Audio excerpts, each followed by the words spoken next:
Dim ond 2 ar 15 oed oedd Alicia pan fy'n rhaid iddi dyfu fyny go iawn. Cafodd ei mam ddiagnosis o ddementia cynnar ar ben sawl salwch arall.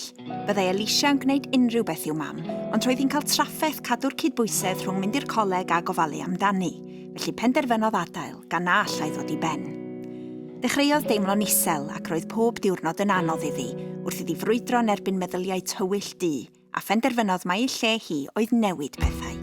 Felly, cofrestrodd ar gwrs hyfforddiant cymorth cyntaf iechyd meddwl a sylweddolodd mai dyma'r yrfa iddi hi. Fe aeth yn ôl i'r coleg i astudio iechyd a gofal cymdeithasol. Roedd problemau iechyd meddwl wedi dwyn bywyd rhai o'i ffrindiau agos, felly roedd hi'n benderfynol o helpu a chreu rhywbeth cof amdanyn nhw. Aeth ati i sefydlu grŵp cymorth i ofalwyr ifanc eraill yng Nghlwb Ieuenctid Glyn Rhedynog, ac mae'n trafod materion sy'n amrywio o iselder a gorbryder i Love Island a siopa.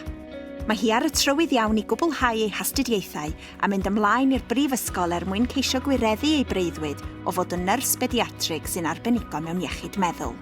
Mae hi'n dal ati bob dydd fel bod ei mam yn falch ohoni.